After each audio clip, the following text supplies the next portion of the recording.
بسم اللہ الرحمن الرحیم ایاک نعبد و ایاک نستعین. میرے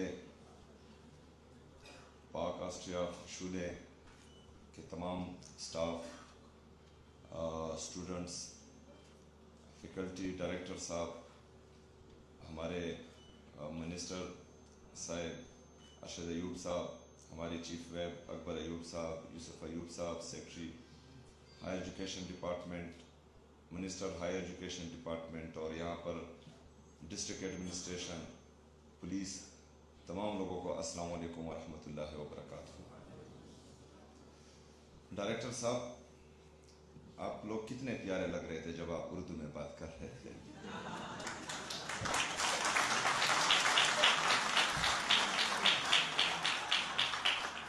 اچھا، اس میں میرے اس بات کا مقصد ہرگز یہی نہیں ہے کہ میں کوئی تنگ نظری کر رہا ہوں، لیکن یہ اردو میں پریزنٹیشن دینا، تقریر دینا، ایک تو اردو ہماری قومی زبان ہے اور اس پر ہمیں فخر ہونا چاہیے. دوسری بات کہ جہاں پر میں کنوکیشن میں جاتا ہوں وہاں ہماری اسٹوڈنٹس کی فیملیز ہوتی ہیں، تو ان میں سے اکثر ایک تو خیبر پختونخوا بدقسمتی سے 78 سال سے عموماً اور خصوصاً 20 سال سے دہشت زدہ بھی ہے، یہاں پر دہشت گردی بھی ہے، یہاں پر باقی معاملات بھی خراب چل رہے ہوتے ہیں. تو ہمارے جو بڑے ہیں، جو ہمارے بزرگ ہیں، وہ اکثر جو ہے انگلش کو نہیں سمجھتے. تو جب کنوکیشن میں اہم باتیں ہوتی ہیں اور وہ انگلش میں ہوتی ہیں تو ہمارے وہ بزرگ، ہمارے وہ بڑے سمجھ نہیں پاتے. دوسرا، ہمارا جو گورنمنٹ سکولز، کالجز، یونیورسٹیز ہیں، ان میں اکثر ہمارے اسٹوڈنٹس کی انگلش اچھی نہیں ہوتی. تو یہ بالکل سٹینڈرڈ ہے ہی نہیں کہ مطلب جس کی انگلش اچھی ہو وہ قابل بھی ہوگا اور وہ کامیاب بھی ہوگا. انگلش سے یا کسی دوسری زبان سے کوئی بھی انسان جو ہے وہ کامیاب یا ناکامیاب نہیں ہوتا، یا قابل آپ اس کو نہیں کہہ سکتے. اس کے جو سکلز ہوتے ہیں، اس کی جو ایبیلٹیز ہوتی ہیں، اور عمران خان صاحب کہتے ہیں کہ جس کا جتنا بڑا خواب ہوتا ہے وہ اتنا جو ہے بڑا انسان بنتا ہے، قابل انسان بنتا ہے. تو یہ بات. دوسری بات، میں نے بہت تعریف سنی تھی اس انسٹیٹیوٹ کی، اور آج پہلی دفعہ میں یہاں آ رہا ہوں، اور یہاں آ کر مجھے خوشی اس بات پر ہے کہ یہ میرے لیڈر، میرے قائد جناب عمران خان صاحب کا ویژن تھا، اور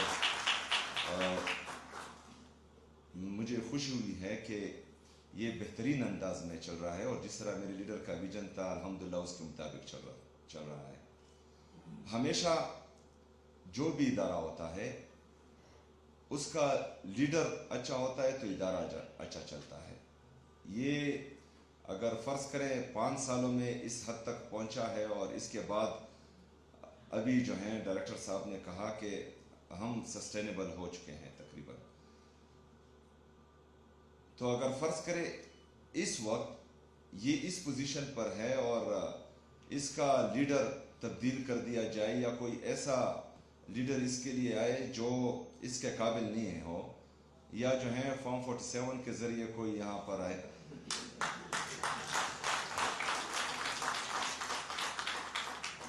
تو وہ ادارہ پھر خراب ہو جاتا ہے. ابھی پاکستان کی اگزامپل آپ دیکھیں کہ اچھا بلا چل رہا تھا. 2018 میں عوام نے عمران خان صاحب کو ووٹ دیا، ایک جمہوری حکومت بنی، جمہوری طریقے سے جو ہے میرا قائد، میرا لیڈر جناب عمران خان صاحب پاکستان کا وزیر اعظم بنا. پھر لندن پلان کے تحت بند کمروں میں فیصلہ کیا گیا کہ نہیں، اس کو چینج ہونا چاہیے. حالانکہ جب عمران خان صاحب کو ریجیم چینج آپریشن کے ذریعے اس کرسی سے اتارا جا رہا تھا تو ہماری پاکستان کی جی ڈی پی گروتھ وہ 6.1% تھی. آج آپ کی G D P growth, Pakistan کی جی ڈی پی گروتھ جو ہے 2.6 سے 3% کے درمیان اوپر نیچے ہو رہی ہے. ہمارا जो नौजवान तबका है, बेरोज़गारी इस हद तक आ चुकी है कि आज अगर ऐलान करें कि पाकिस्तान छोड़ने के लिए कौन कौन तैयार है, अगर मैं इस हाल में पूछूं तो तकरीबन आधे से ज़्यादा हाल जो हैं यहाँ पर हाथ खड़े कर दें। इसका मतलब ये नहीं है कि पाकिस्तान से लोग नफरत करते हैं, इसका मतलब ये है कि यहाँ पर रोज़गार के मौके नहीं है। और नतीजा क्या इसका जो है बैकग्राउंड क्या है? बैकग्राउंड ये है कि बंद कमरों के फैसले होते हैं और जिनका जो काम नहीं होता वही करते हैं, तो उससे जो है फिर मुल्क को भी नुकसान होता है और इदारों को भी नुकसान होता है। आज यहाँ पर जितने भी हमारे खैबर पख्तूनख्वा के और ख़ासकर मर्ज अज़ला के जो अभी इस वक्त बहुत सख्त हालात में हैं, और ये हालात हम पर बनाए गए हैं। बदकिस्मती से मैं ये बात हर जगह करता हूँ, और ये नौजवानों, मेरी बहनों और भाइयों को पता होना चाहिए, ये आपके जहन में होना चाहिए कि एक माइंड सेट है पाकिस्तान में जो नहीं चाहता कि पख्तून तरक्की करे, जो नहीं चाहता कि पख्तून लिखे पढ़े, क्योंकि उस माइंड सेट ने हमारे निसाब में, तालीम के निसाब में हमेशा हमें बे से बंदूक ही सिखाया है, हमें काफ से कलम किसी ने नहीं सिखाया। ये क्यों? हमें कहा जाता था बचपन से कि पख्तून दलेर है, पख्तून बहादुर है, और अगर तुमने पाकिस्तान को मेरी आंख से देखा तो हमारे पख्तून भाई हैं, अगर किसी ने हमला किया तो हमारे पख्तून भाई हैं। ठीक है, हम हैं, हम पाकिस्तान के लिए तब भी थे, हम आज भी हैं, और इंशाअल्लाह ताला पाकिस्तान के लिए कल भी होंगे।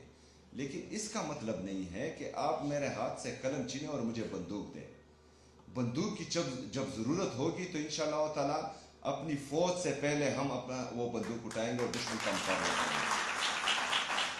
लेकिन इस वक्त जो है मुझे ज़रूरत है कलम की, क्योंकि दुनिया चांद पर पहुंच गई है और अभी भी हम जो है अमन की भीख मांग रहे हैं, और अपनी रियासत पाकिस्तान से, क्योंकि यहाँ पर 2018 से 2022 तक हमने देखा अमन था, क्योंकि एक लीडर आया था जिसका नज़रिया था, जिसकी सोच थी, जिसका विजन था, जो अपने लोगों के लिए, अपने मुल्क के लिए कुछ करना चाह रहा था, जो पख्तूनों को भी इस पाकिस्तान का हिस्सा समझ रहा था, जो हमारे कबाइलों का दर्द और एहसास रखता था। आपने तिरा के हालात देखे, वहाँ से जो इस बर्फबारी में लोग दर-बदर हो रहे हैं, सड़कों पर जो है इन ठंडी रातों में रातें गुजार रहे हैं, ये क्या वजह है? वो अपने घरों में खुश थे, लेकिन बंद कमरों में फैसला किया गया कि नहीं, यहाँ पर जो है मिलिट्री ऑपरेशन होगा। मिलिट्री ऑपरेशन किसी भी मसले का हल नहीं है, और ये सिर्फ पाकिस्तान तहरीक इंसाफ नहीं कहती, ये खैबर पख्तूनख्वा की तमाम सियासी मजहबी जमातें, हर मकतबा फ़िक्र के लोग, सबका मौक़िफ़ यही है कि मिलिट्री ऑपरेशन किसी मसले का हल नहीं है। अच्छा, मुस्तकिल और पायदार अमन हमारे सूबे के लिए भी ज़रूरी है, हमारे पाकिस्तान के लिए भी ज़रूरी है। आएगा कैसे? आएगा ऐसे कि आपने तमाम लोगों को, आपने इन सब को बिठाकर एक जामे पॉलिसी बनानी होगी जो बार बार किसी के आने जाने से चेंज नहीं हो। ये सारी बातें मैं आपको कर रहा हूँ, तो बाद में मैं आता हूँ कि क्यों कर रहा हूँ। लेकिन यहाँ मसला क्या है? यहाँ मसला ये है कि कुछ लोग बंद कमरों में बैठते हैं और कहते हैं कि हम अक्ल कुल हैं। वो तो अक्ल कुल वैसे भी नहीं है, जो उनको मशवरे देते हैं, जो उनके एडवाइज़र हैं, वो भी इंतहाई बेवकूफ़ है, क्योंकि इनको जो मशवरा देता है वो इनके उलट हो जाता है, और जो है इनकी बदनामी होती है, और पाकिस्तान जो है वो दलदल में फंसता जा रहा है। अभी यहाँ पर जो ये सारी कहानी मैंने आपको सुनाई, तो अगर मैं अपने लोगों को तालीम देना चाहूँ, सेहत देना चाहूँ, यहाँ पर इंफ्रास्ट्रक्चर डेवलप करना चाहूँ, यहाँ पर जो है इंडस्ट्रीज लगाना चाहूँ, यहाँ पर इन्वेस्टर्स को लाना चाहूँ, इन सब के लिए अमन ज़रूरी है। लेकिन अमन हमें नहीं दिया जा रहा। क्यों? इसका आपको भी पता है और इसका मुझे भी पता है कि एक माइंड सेट, और उस माइंड सेट को इंशाअल्लाह ताला आप सबकी मदद से आपका ये भाई शिकस्त देगा इंशाअल्लाह ताला। मैं आपसे वादा करता हूं।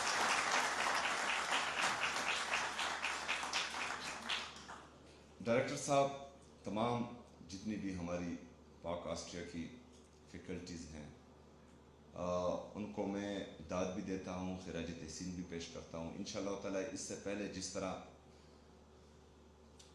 हुकूमत खैबर पख्तूनख्वा आपके साथ खड़ी थी। इंशाअल्लाह ताला इसके आगे भी जो भी आपकी ज़रूरियात होगी हम फर्स्ट प्रायोरिटी पर इंशाअल्लाह ताला उसको हल करेंगे इंशाअल्लाह। आपने हमारे इन बहन भाइयों का ख्याल रखना है, उनकी तालीम का ख्याल रखना है। हमारी यूनिवर्सिटीज़ ज़्यादा हैं लेकिन बदकिस्मती से हम आउटडेटेड कोर्सेज़ जो हैं अभी तक वहाँ पढ़ा रहे थे, तो इसका नतीजा ये होता है जो तकरीबन पूरे पाकिस्तान में है कि हम बेरोज़गारों की फ़ौज प्रोड्यूस कर रहे हैं इन यूनिवर्सिटी से। लेकिन अल्हम्दुलिल्लाह जिस तरह आपने यहाँ पर कहा कि जो इंडस्ट्रीज़ हैं वो हमारे स्टूडेंट्स को ढूंढ रही हैं कि कहीं से निकालें, तो इंशाल्लाह मेरा भी यही विज़न है। दो यूनिवर्सिटीज़, एक हमारे ट्राइबल डिस्ट्रिक्ट्स के लिए, हमारे जो मर्ज अज़ला हैं उनके लिए इसी टाइप की यूनिवर्सिटी इंशाल्लाह ताला जो ऑलरेडी मैं ऐलान कर चुका हूँ बनाऊँगा इंशाल्लाह। और एक जो है पेशावर में state of the art university, ये मैं बनाऊँगा। और बाकी जो हमारी मौजूदा यूनिवर्सिटीज़ हैं इस पर हमारा फोकस है और इंशाल्लाह ताला इन तमाम यूनिवर्सिटीज़ को हम उठाएँगे और यहाँ पर जो है मार्केट ओरिएंटेड सब्जेक्ट्स इंट्रोड्यूस कराएँगे ताकि हमारे नौजवान जिस तरह हमारे स्टूडेंट्स फारिग हों यूनिवर्सिटी से तो वो जॉब ढूंढने ना निकले बल्कि जॉब उनको ढूंढने निकले इंशाल्लाह ताला। इस हद तक हम इनको लाएंगे इंशाल्लाह। बहुत शुक्रिया, बहुत मेहरबानी।